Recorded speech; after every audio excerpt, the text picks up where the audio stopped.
各位网友大家好，欢迎来到报民说。这期话题我们说一说里根航母战斗群在南海打擦边球。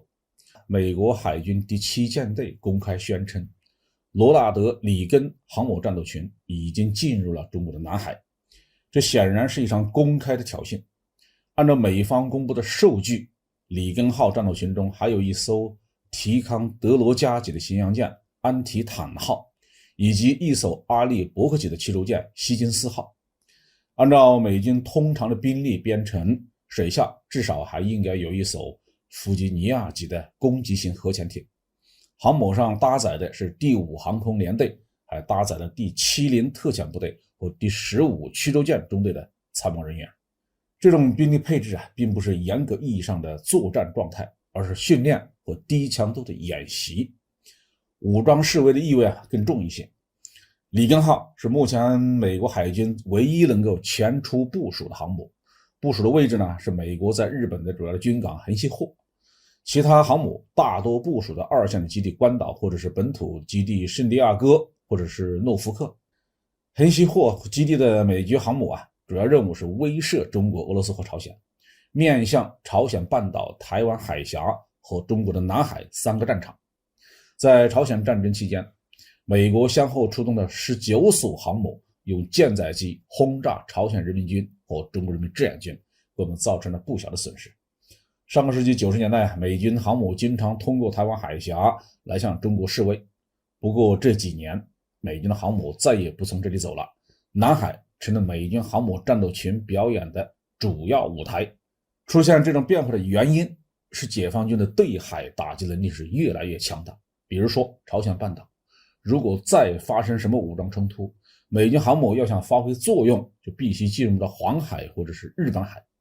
因为朝鲜的首都平壤、韩国的首都首尔都离黄海更近，而离日本海更远。如果有什么海军作战行动，黄海的战略地位那是要远超日本海。朝鲜战争期间呢，新中国刚刚建立，海防能力还非常的薄弱，在很多的战略要点甚至连岸炮部队都没有。那个时候美军出入黄海是如入无人之境的。但是今天就不同了，我们的岸舰导弹部队就能覆盖整个黄海，更不用说我们的空中力量和潜艇的打击能力了。所以呢，美军航母编队现在基本上是不敢进黄海嘚瑟了。台湾海峡的情况也差不多，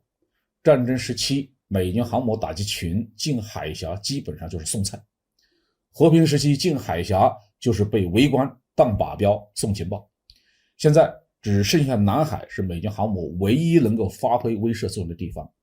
这次里根号进入南海并不是按照传统的方式从台湾以东洋面南下，穿过巴士海峡，贴着菲律宾的海岸线进入南海。根据美方的报道，里根号在6月份去了关岛，然后向西南方向航行，穿过马来西亚和菲律宾之间的巴拉贝克海峡，从南向北进入南海。从美国海军研究所发布的位置信息来看呢，里根号一直是在9段线之外航行。其实呢，美国的航母战斗群现在很少进入中国主张的9段线以里了，仅仅是派遣核潜艇或者是飞机进入我们南海的9段线区域以内进行侦察。根据美军第7舰队发布的消息，里根号航母战斗群在南海呢主要是开展了固定翼和旋翼飞机的飞行行动，海上打击演习以及水面和空中部队之间的战术协同训练。当然了，美国海军并没有完全放弃对中国领海的近距的挑衅。7月14号，美国的班福特号驱逐舰靠近西沙海域，遭到中国方面的驱离。这说明美国海军不是不想挑衅，而是不舍得用航母来挑衅。他们非常担心唯一的能够前出部署的航母会出问题。如果悍然进入台湾海峡，或者是进入了9段线以里，会不会发生和货轮油轮相撞或者是触礁什么的都不好说。里根号虽然是接近10万吨的超级航母，是最大型的水面战斗舰艇，但是和超级商船相比也算不上什么大块头吧。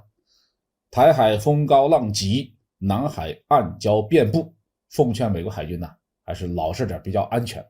到离本土10万8千里之外的别人的家门口来搞自由航行，出问题是迟早的事儿。好，这期话题就说到这里。